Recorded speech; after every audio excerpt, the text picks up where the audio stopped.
नहीं या देखा नहीं, और दूसरा प्रोफेसर राम कानून सर्वोपरि संविधान है। Only what Professor Ram Gopal Yadav says, and I'm sure the honourable members will reflect what I've said. Professor Ram Gopal Yadav. धन्यवाद श्रीमान,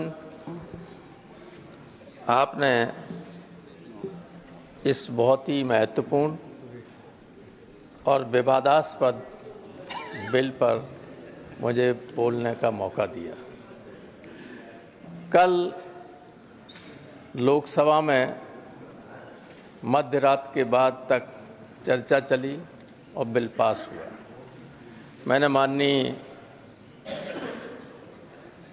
रिजिजू साहब को पूरा भाषण सुना और नेताओं के भाषण भी सुने, और आज भी सुन रहे हैं। दोनों तरफ से कुछ बहुत अच्छे वक्ताओं ने भाषण दिए।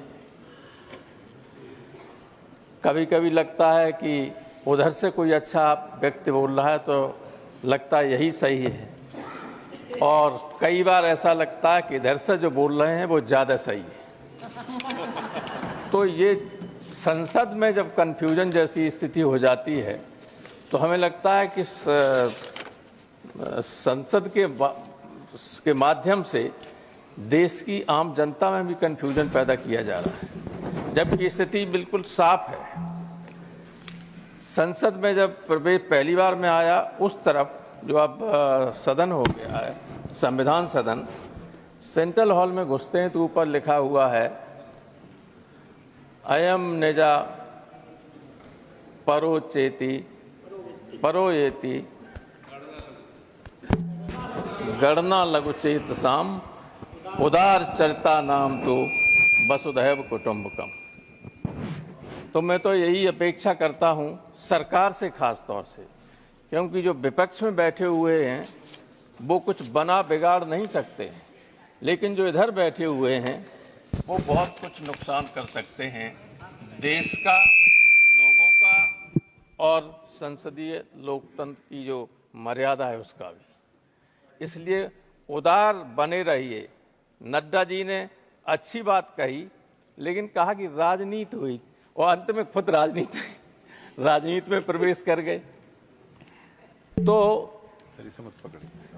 स्थिति बिल्कुल क्लियर है कि सारे धर्मों के साथ समान व्यवहार होना चाहिए।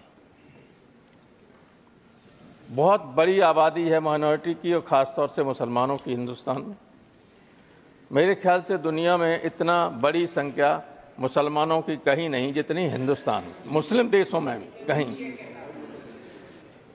तो इतनी बड़ी आबादी के साथ अगर ये लगे लोगों को कि अन्याय हो रहा है और जनता में चर्चा ये हो जाए, फिर आप कितना ही कहिएगा कि आप एक तरफा बात कर रहे हैं या अपीजमेंट की बात कर रहे हैं, उससे काम नहीं चलने वाला है। व्यक्ति खुद जब कुछ काम अपने को असेस करता है कि मैं ऐसा कर सकता हूं, लेकिन जनता उसको जज करती है कि उन्होंने अतीत में कैसा किया है, मैंने कैसा पीछे किया है। जजमेंट तो उससे होता है। मैं कहूं कि मैं ऐसा कर सकता हूं, मैं करूंगा, उससे थोड़ी कोई जजमेंट करेगा। तो आपने अतीत में जो किया है, जनता उससे संतुष्ट नहीं है। भले ही आप इन प्रकार चुनाव जीत जाएं, लेकिन पब्लिक उससे संतुष्ट नहीं है। पब्लिक को विश्वास नहीं है, क्योंकि जो बातें आपने कहीं, जो इस सरकार ने वादे किए लोगों के साथ, उन वादों को न पूरा किया, न उन पर अमल करने की कोशिश की। तो इसमें जो कह रहे हैं, हमारे जो पहले वक्ता बोल रहे थे, ऐसा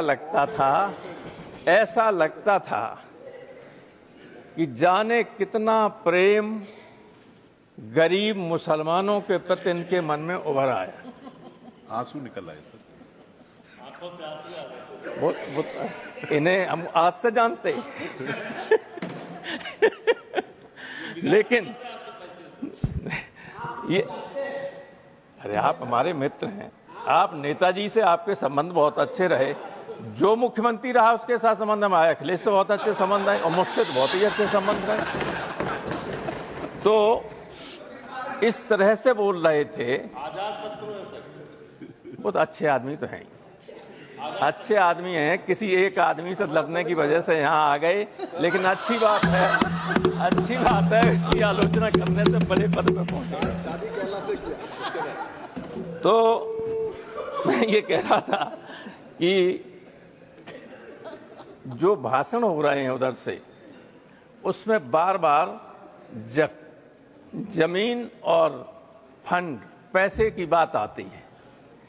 मुझे ऐसा लगता है 14 से 24 तक आपको याद ही नहीं रहा, 10 साल आपको याद ही नहीं रहा कितनी बड़ी संपत्ति वक्फ बोर्ड के पास है, इतना पैसा वक्फ बोर्ड के पास है।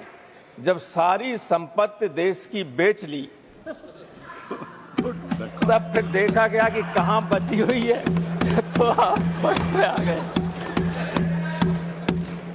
ऐसा मत कीजिए, ये देश सबसे मिलकर ही, सबके सहयोग से ही आगे बढ़ सकता है और बढ़ेगा। कितना ही गलत या अलग अलग रास्ते पर डाइवर्स उस पर हम चलें, लेकिन अंततोगत्वा कभी न कभी दिमाग में ये आता ही है कि हमें मिलकर काम करना होगा, तभी देश की तरक्की हो सकती है। लेकिन हमें बुरा न मानो, एक सेंटेंस में कह रहा हूं, मैं कई बार इतना ज़्यादा कटु सत्य कभी नहीं बोलता, और इसलिए नहीं बोलता हूं कि आगे की लाइन में और पीछे भी दोनों तरफ, खासतौर से उस तरफ जो लोग बैठे हुए हैं, उनका मैं बहुत लिहाज करता हूं, तो कहीं इनको बुरा न लगे इसलिए नहीं कहता हूं। लेकिन मुझे ऐसा लगता है, प्रोफेसर मनोज झा ने इशारा किया था कि हम धीरे धीरे डेमोक्रेटिक स्टेट से टोटलिटेरियन स्टेट की तरफ बढ़ रहे हैं, और ये बहुत ही नुकसानदायक बात होगी, इधर बैठे हुए लोगों के लिए भी और उधर बैठे हुए लोगों के लिए भी, अगर ऐसी स्थिति आती है तो। इसलिए ये स्थिति मत पैदा होने दीजिए। मैं यहाँ पर जो ये बिल आया है उस पर संदेह हमें इसलिए ज़्यादा है क्योंकि हम उत्तर प्रदेश के लोग बुरा न माने, हम जो उत्तर प्रदेश में देख रहे हैं, लोग नमाज नहीं पढ़ सकते, अपने घर की छत पर नमाज नहीं पढ़ सकते, ईद के दिन, ईद में तो आपकी तरफ देख के कहूंगा, नहीं पर मैं थोड़ा बोर्ड की तरफ भी देख लें। अरे 3-3 मिनट वालों को आपने 20-20 मिनट दे दिया, तो हमें भी 1 आध मिनट ज्यादा दे दीजिए। वैसे मैं आपके हर आदेश का पालन करूं, मैं अभी बैठ जाऊंगा। नहीं, आप इतने वरिष्ठ हैं। आपने टेलीविजन पर देखा होगा नड्डा साहब कि संबल मेरी पार्लियामेंट्री कॉन्स्टिट्यूंसी रही है, लोकसभा का मैं सदस्य वहां से रहा हूं। ईद के दिन जब लोग नमाज पढ़ रहे थे तो बाहर अधिकारी नंगी हाथ में रिवॉल्वर लिए हुए घूम रहे, फोर्स के साथ। जहां शांति की बात होती है, जब ये माहौल प्रदेश में कहीं हो जाए तो आप किसी अच्छे मन से भी अगर कोई बिल लाएंगे जिसमें इन्वॉल्व माइनॉरिटी होगी, उनको भरोसा हो ही नहीं सकता आप पर। इसलिए पहले तो उत्तर प्रदेश की सरकार को संभालिए कि माइनॉरिटी के साथ व्यवहार ठीक करे, और उसके बाद इस तरह के बिल लाएं तो इसमें भी संशोधन। ये तो आपने सोचा ही नहीं, हमें लगता इसको इम्प्लीमेंट करेंगे तो कितना संकट आएगा सामने, उसको लागू करने में आपके ही सामने दिक्कत आ जाएगी। 5 साल से इस्लाम का प्रचार कर रहा हो, जो हिंदू पैदा हो गया वो हिंदू है, जो मुस्लिम पैदा हो गया वो मुसलमान है। अब वो प्रचार कर रहा है, प्रसार कर रहा है, इस्लाम का कर रहा है कि नहीं कर रहा है, ये आपके हाथ में, हमारे हाथ में, ये तो ईश्वर के हाथ में है, अल्लाह के हाथ में। कौन कहाँ पैदा हुआ, जो पैदा हुआ जहाँ वो है, अगर मुसलमान पैदा हुआ तो मुसलमान धर्म का है कि नहीं, माना जाएगा कि नहीं माना जाएगा। तो 5 साल का वो उसमें बैरियर लगाने से क्या फायदा है। थैंक यू पूरी बात। और सारा अधिकार अगर कलेक्टर को दे दोगे तो आर्टिकल 26 का उल्लंघन तो है। फंडामेंटल राइट्स भारतीय संविधान के 3रे अनुच्छेद 3रे भाग में है, वो शुरू होता है, उसमें आर्टिकल 13 में साफ लिखा हुआ है कि इस भाग के अंतर्गत जितने भी अधिकार दिए गए हैं उनको सीमित करने वाला, छीनने वाला कोई भी कानून बनाया जाता है तो वो कानून रद्द होगा। आर्टिकल 13 में है, आप जानते हैं, सभी जानते हैं, बड़े बड़े वकील बैठे हुए।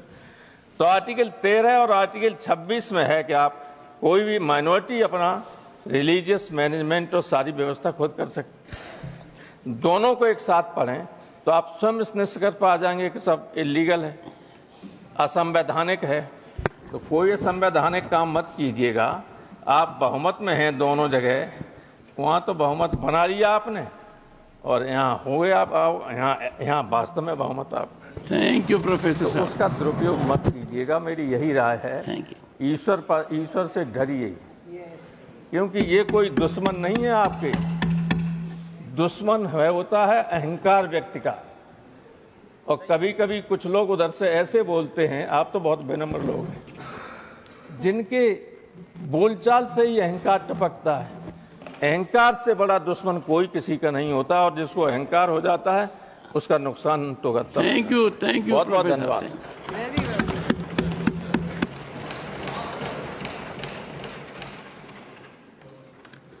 प्रोफेसर साहब, आपने एक बड़ी आपत्तिजनक बात कही। अब आप भी सोच रहे होंगे कौन सी आपत्तिजनक बात कही। आपने डॉक्टर राधा मोहन अग्रवाल जी की तरफ इशारा कर कर कहा, नहीं, आपने डॉक्टर राधा मोहन अग्रवाल जी की तरफ इशारा कर कर कहा, एक व्यक्ति से डरकर यहां आ गए। यह आपत्तिजनक है। इनको आपत्ति नहीं, सबसे खुश है। चाहे इनको आपत्ति हो या नहीं हो, प्रसन्न है। मुझे आपत्ति है, क्योंकि यहाँ का कोई सदस्य डर नहीं सकता और डॉक्टर राधा मोहन अग्रवाल तो बिल्कुल ही नहीं डर सकते। पर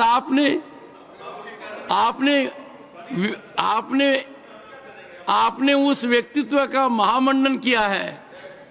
यह आपकी साजिश है, सोच समझकर किया है। और एक बात शुरुआत की आपने कि आपके प्रांत में ऐसी ताकत है कि लोग यहां आते हैं, यही कहा ना आपने। श्री ओके, मैसेज फ्रॉम लोक सभा secretary general. Sir, with your kind permission, I rise to report that the Lok Sabha